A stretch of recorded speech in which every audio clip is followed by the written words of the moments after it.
জগন্নাথ ধামকে নিয়ে এসে এখানে বসার পিছনে কারণটা কি? আপনার কারণটা কি? ভোট, হিন্দু ভোট, তাই তো? করুন। আমার বক্তব্য, যদি রাজ্য সরকারের টাকায় মন্দিরের ট্রাস্টকে টাকা দিয়ে জগন্নাথ ধাম হয়, তাহলে রাজ্য সরকারের টাকায় বড় মসজিদও হয়ে যেতে পারে। মসজিদের জন্য, কবরস্থানের জন্য ওয়াকফ বোর্ডকে টাকা দিন। আমি গত ঈদের সময় দাবি করেছিলাম, হিন্দুদের পুজোতে যেমন টাকা দেওয়া হয়, তেমন মুসলমানদের ঈদে, বকরিদে আলো, ঈদগাতে আলো দেওয়া হোক, ঈদগাতে সুসজ্জিত করা হোক। মুসলিম পরিবারের গোটা রমজান মাস জুড়ে তাদের সস্তায় খাবার দেওয়ার ব্যবস্থা করা হোক, 24 ঘন্টা জলের ব্যবস্থা হোক, 24 ঘন্টা বিদ্যুতের ব্যবস্থা হোক, এবং ইমাম মুয়াজ্জিনদের সেই সময়টার জন্য বাড়তি বোনাস দেওয়া হোক। কই একটা তো মানেননি আপনি, তাই তো? ঠিকই তো বলছে, ওনার কথা উনিই বলছেন। স্বগতোক্তি বলে এটাকে বলে স্বগতোক্তি। নিজের কথা নিজেই বলছেন। যদি ধরা না পড়ে তাহলে চোরের উপর কেউ নাই। চুরি বিদ্যা মহাবিদ্যা যদি না পড়তেন। দিদি, আপনি এত সুন্দর স্বীকারোক্তি করলেন, ভগবান করাচ্ছে আপনাকে দিয়ে। বাবা জগন্নাথ আপনাকে দিয়ে বলাচ্ছে আপনি মালটা কি, আপনি যে কি। ভগবান প্রভু জগন্নাথ আপনার মুখ দিয়ে সত্যি কথাটা বলে দিল। এবার জগন্নাথেরও বিপদ, আপনার জন্য বিপদ হয়ে গেল। আর ওই নিম কাঠকে নিম কাঠ না, দারু বলে।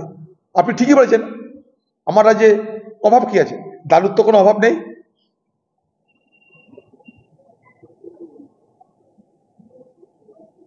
নিম কাঠ চুরি করে আমরা না, উড়িষ্যার পুলিশ বলছে সেখানকার মন্দিরের কোন লোক চুরি করে আপনাকে নিম কাঠ দিয়েছে। নিম কাঠ কি কাঁঠাল কাঠ আমরা জানি না, কি দিয়েছে, পুরীর লোকরা বলছে। আর আপনিও বলছেন নিম কাঠ। আমরা জানি নিম কাঠ দিয়ে পুরী জগন্নাথ মন্দিরের ধামে বাবা জগন্নাথের মূর্তি তৈরি হয়েছিল। সে অনেক বড় ধর্মীয় ইতিহাস আছে, মিথোলজিক্যাল কাহানি আছে, ওগুলোর মধ্যে যেতে চাই না।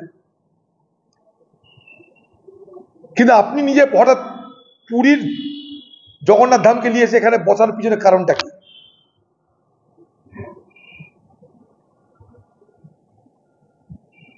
আপনার কারণটা কি?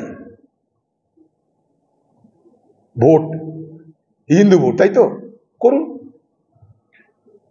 আমার বক্তব্য, যদি রাজ্য সরকারের টাকায় মন্দিরের ট্রাস্টকে টাকা দিয়ে জগন্নাথ ধাম হয়, তাহলে রাজ্য সরকারের টাকায় বড় মসজিদও হয়ে যেতে পারে।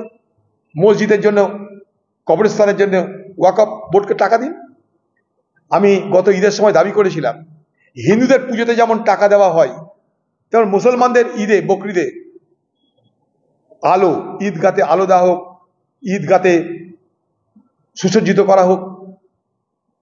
মুসলিম পরিবারের গোটা রমজান মাস জুড়ে তাদের সস্তায় খাবার দেওয়ার ব্যবস্থা করা হোক, 24 ঘন্টা জলের ব্যবস্থা হোক, 24 ঘন্টা বিদ্যুতের ব্যবস্থা হোক, এবং ইমাম মুয়াজ্জিনদের সেই সময়টার জন্য বাড়তি বোনাস দেওয়া হোক।